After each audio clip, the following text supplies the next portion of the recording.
Al-Fatihah.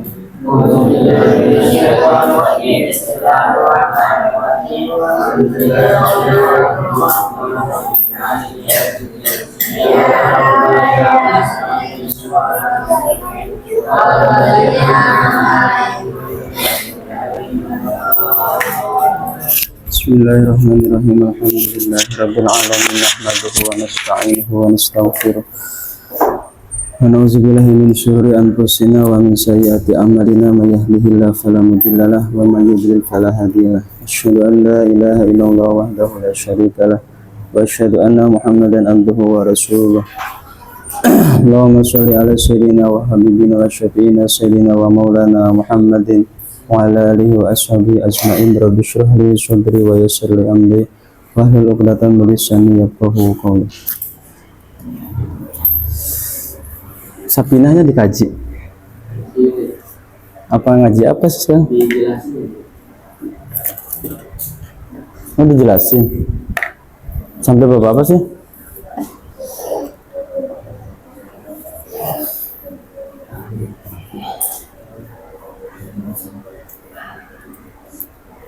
Sampai berapa apa? Hah? Oh, balik.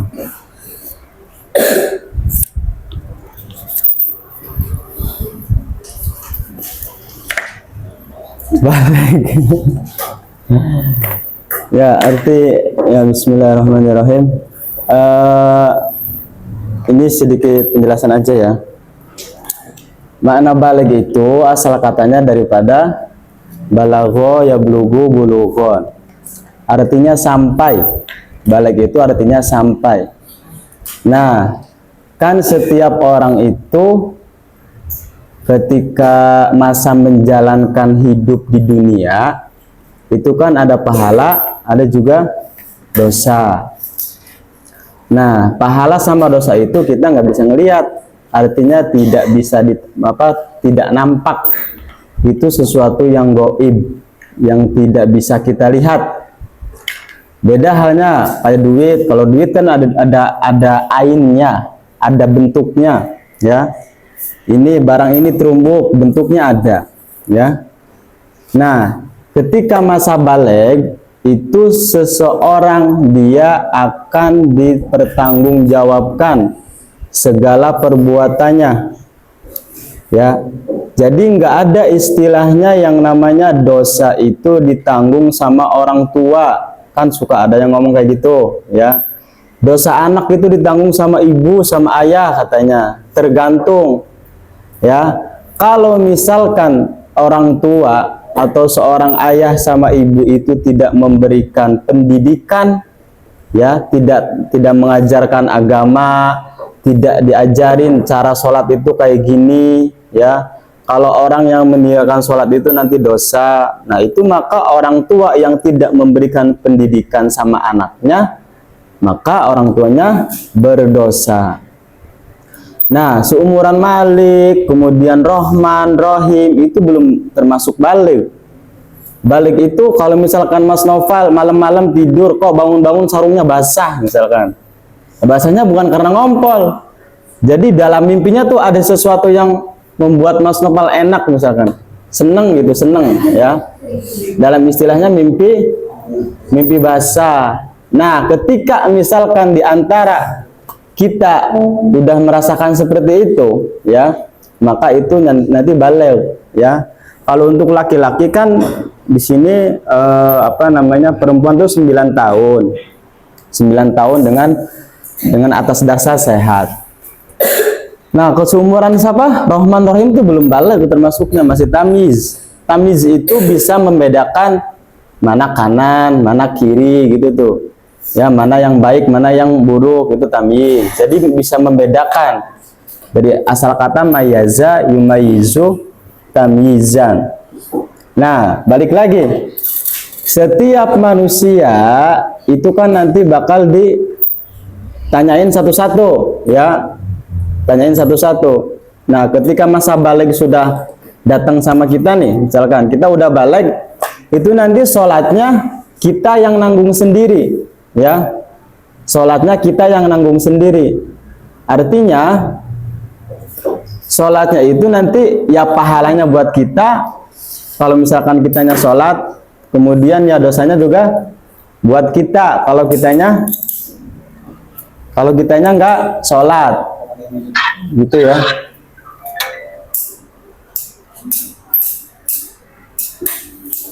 Apa tadi makna baligh? Sampai. Jadi sampainya seseorang, sampainya seseorang artinya dosa sama pahalanya itu nanti ditanggung sama sendiri-sendiri, ya. Kamu udah balik belum? Belum, seumuran gini belum balik. Tapi wajib untuk sholat. Maksudnya orang tuanya tuh wajib nyuruh anaknya sholat ketika umur 7 tahun, ya. Kalau 4, 5, 6 tahun itu dikasih tahu aja. Jadi sebenarnya pendidikan yang paling baik itu pendidikan Islam, ya. Pendidikan Islam. Seumpamanya kalau kami lebih setuju sama metodenya Abi.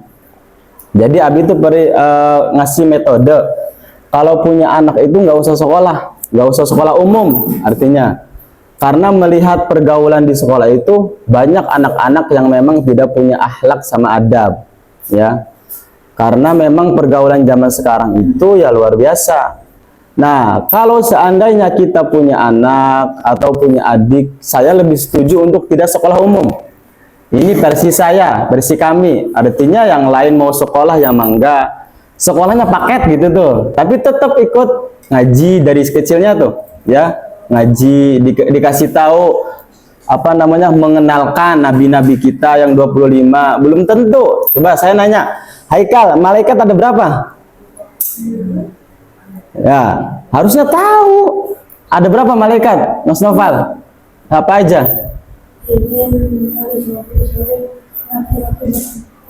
Ruzan, tugas malaikat Ridwan ngapain?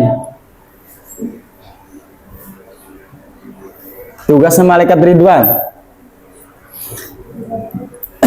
Malaikat itu siapa malaikat itu? Malaikat itu makhluk yang Allah ciptakan dengan tugas-tugasnya masing-masing. Jadi tugasnya kita kan di muka bumi ini untuk ibadah, ya. Nah, kalau malaikat itu ibadahnya ibadah terus. Jadi ya suruh sujud terus sampai hari kiamat. Yang ruku terus.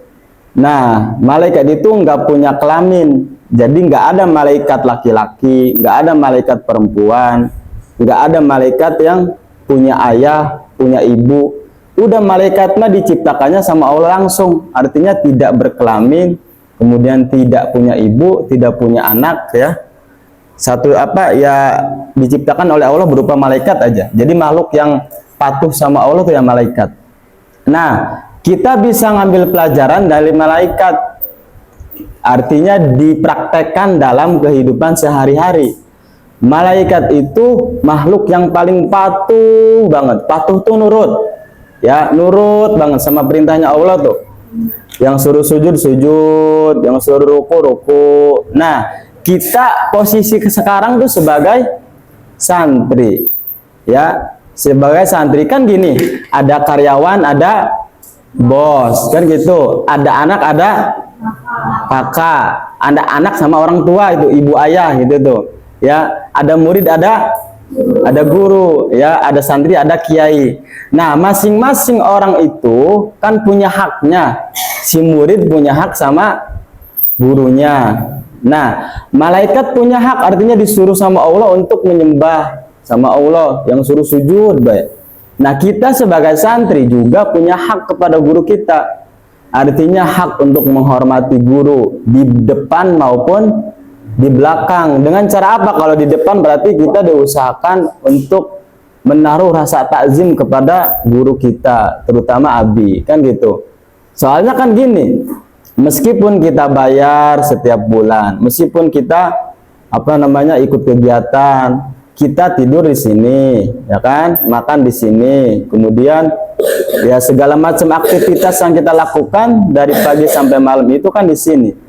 Seolah-olah kita itu di sini lagi numpang, ya, lagi nyari ilmu, lagi nyari kebenaran supaya jadi orang benar itu tuh.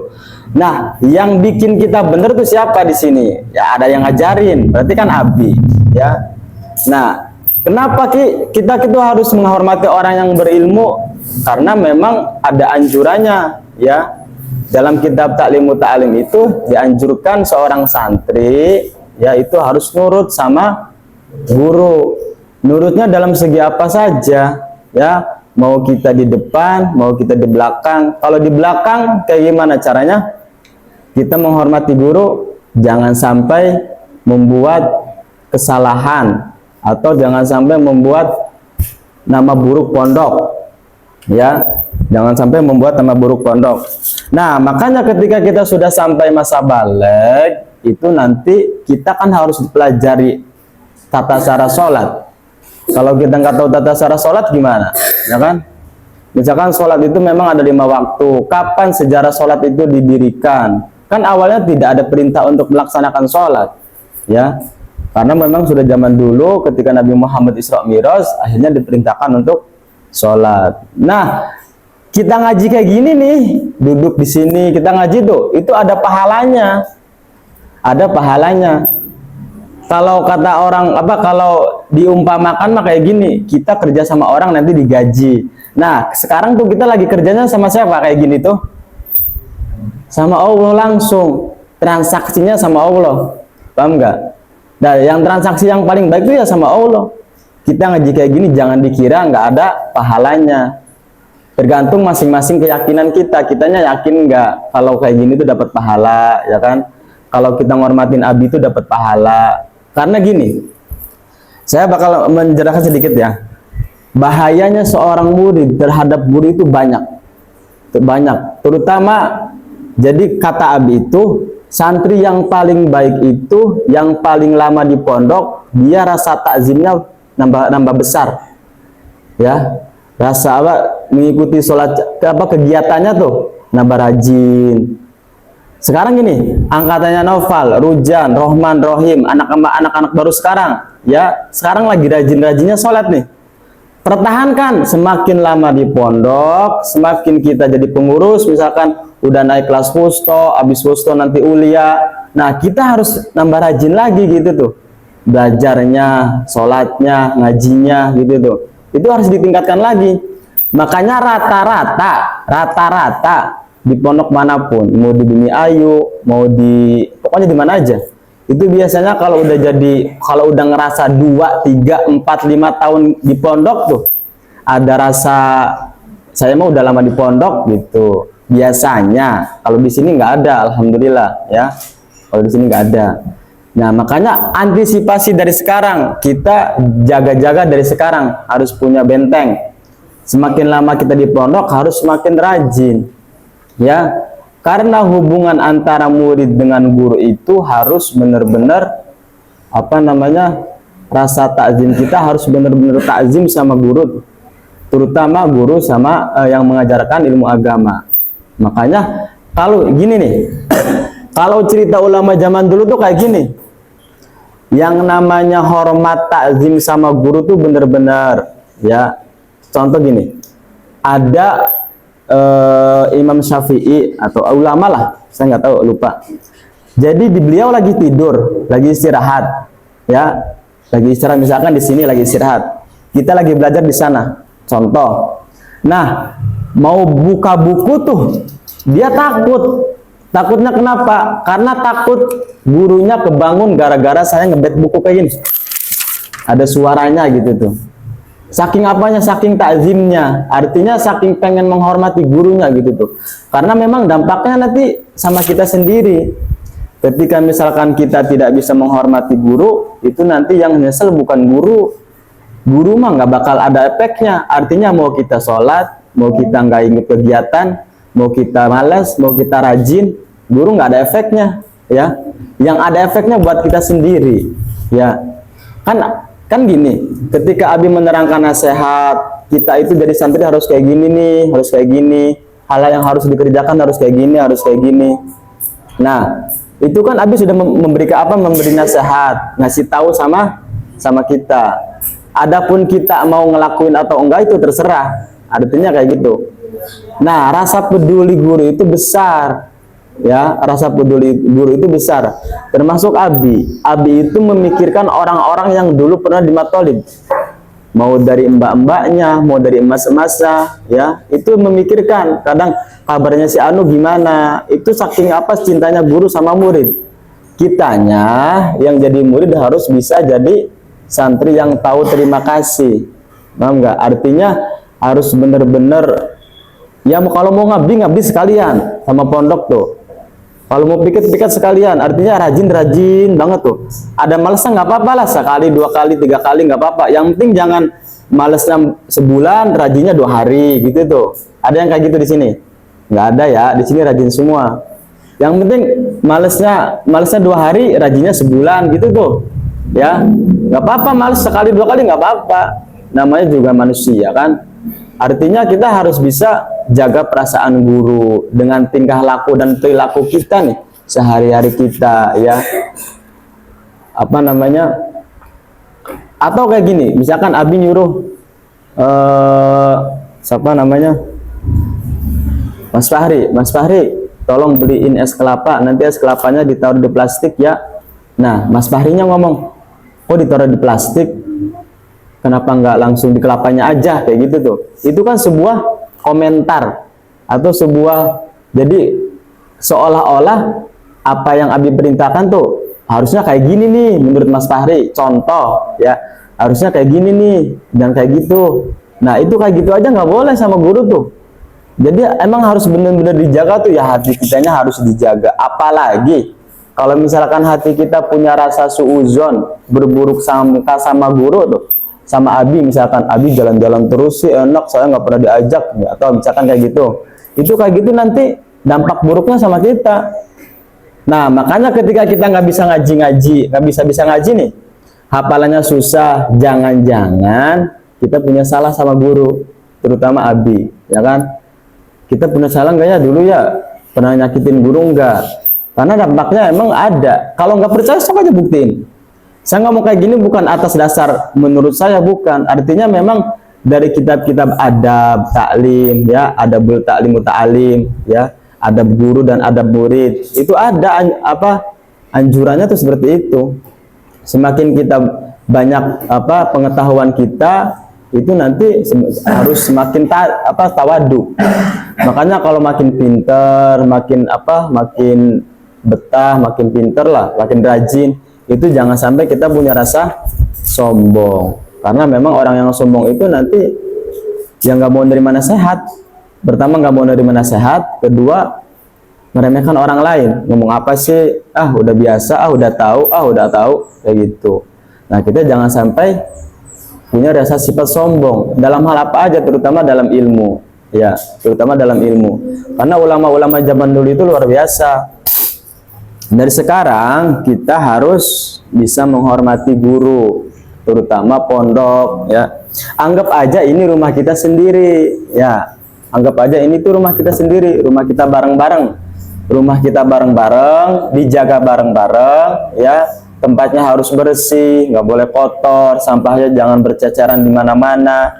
Jangan saling nuduh-tuduhan, kamu yang piket, kayak gitu nggak boleh sebenarnya, ya. Kayak gitu nggak boleh. Kalau misalkan gilirannya ketika misalkan ditegur sama Abi, baru kitanya iya tuh salah-salahan. Jadi jangan gini, jangan nunggu teguran dari Abi. Artinya kan bisa jadi Abi ngontrol ke atas atau Abi ngontrol ke dapur. Kan kalau misalkan posisinya lagi bersih kan enak, setiap hari bersih terus, ya. Tapi jangan juga artinya tuduh-tuduhan gitu tuh. Kamu yang piket atas. Kalau ngelihat tempat kotor, kita yang bersihin, nggak usah nyuruh-nyuruh orang, paham nggak? Itu pun ada. Sebenarnya setiap yang kita lakukan di sini tuh ada pahalanya, Mas, ada pahalanya. Cuman kitanya kadang-kadang nggak ngerti, ya. Artinya rasa iman kita, keyakinan kita tuh masih belum terlalu yakin, ya, belum terlalu yakin. Nah, untuk balik lagi ya. Nah, untuk balik itu nanti sholat sama aktivitas yang kita lakukan bakal dipertanggungjawabkan sama kita masing-masing, ya. Kita nggak sholat, kalau udah balik kita yang nanggung dosanya. Tapi kalau belum balik, belum ada kewajiban untuk sholat, tapi orang tua tetap wajib untuk memberikan perintah sholat, artinya ngasih tahu.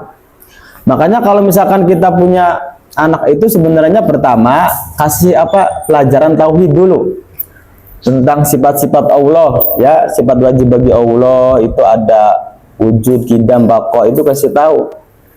Setelah sifat-sifat wajib Allah, nanti kenalkan Rasulullah, Nabi Muhammad itu Nabi kita, itu tuh cerita-cerita Nabi semuanya, ya kan, cerita-cerita Nabi. Nah setelah nanti sudah hatinya mantap, kemudian imannya kuat, insya Allah baru di umur yang udah bisa membedakan mana yang baik sama mana yang buruk tuh, baru dikasih pelajaran membaca, ini tuh A, ini B, ini A, ini B, gitu, ya.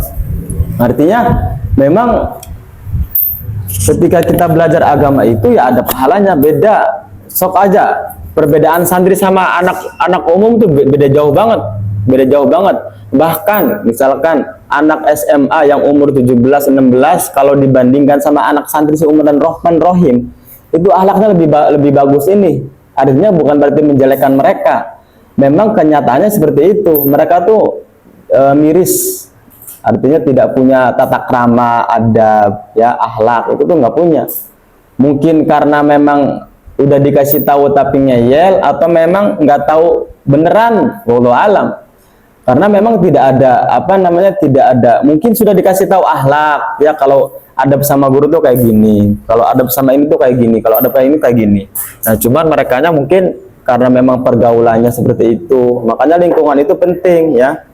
Nah, kita sebagai santri pertama itu harus takzim sama guru, ya, nggak boleh ngelawan, nggak boleh, pokoknya jangan sampai kenapa kok kayak gini. Nah kayak gitu tuh kan komen, misalkan Abi nyuruh kenapa kok kayak gini, nggak gitu aja, itu tuh sebenarnya hal-hal yang memang kita harus hindari, ya, harus hindari. Karena memang dari ucapan kenapa tuh nanti kan sebenarnya secara tidak langsung itu kan menyalahkan guru, paham ya, menyalahkan guru. Nah kemarin kan sudah dikasih tahu adab-adab, di catatannya sudah dibuka, Mas Nofal dibaca yang kemarin, kamu nulis enggak? Yang kemarin, minggu kemarin itu bukunya beda lagi. Siapa yang bawa buku yang kemarin, catatan kemarin? Enggak ada yang bawa sama sekali.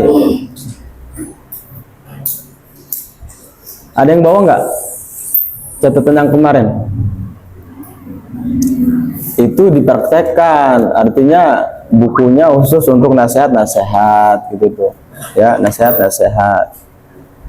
Saya emang nggak bakal ngomong panjang lebar, artinya gini, sebenarnya kita tuh hidup tuh buat apa?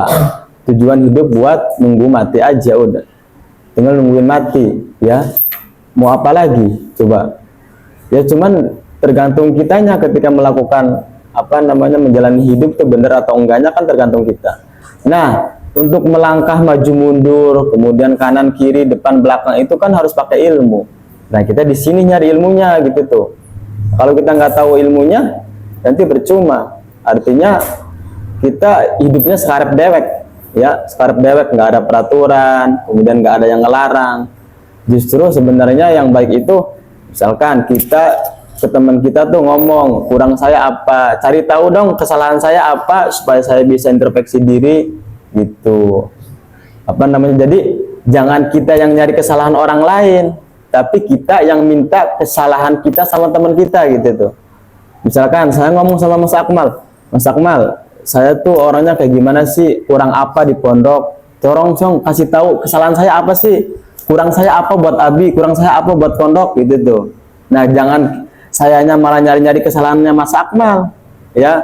Mas Akmal orangnya A, Mas Akmal orangnya B, misalkan. Jadi kitanya yang minta untuk dikoreksi sama teman kita, ya kan?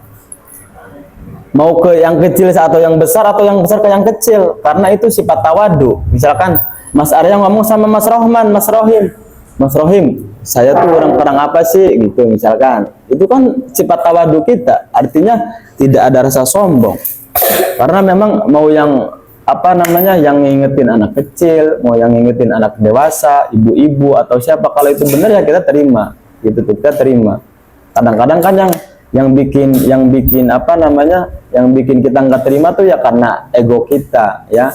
Karena kita ngerasa udah paling udah paling banyak ilmunya, udah paling banyak pengetahuannya. Akhirnya ketika anak kecil negur kita, "Mas, jangan ke bawah nggak pakai sendal, nanti musolahnya kotor." Ngomong apa sih? Ngomong apa? Masih cilik kan ngerti apa? Misalkan, ya kan? Masih cilik ngerti apa? Itu kan teguran benar sebenarnya. Tapi ketika misalkan yang negurnya langsung, "Abi, jangan nyeker kalau ke bawah musolahnya kotor." "Iya, Bi," misalkan gitu, misalkan. Nah, itu kan sama aja kan? Artinya perintah untuk kalau ke bawah tuh harus pakai sendal, nanti kotor. Sama-sama, cuman beda orang. Ya, cuman beda orang.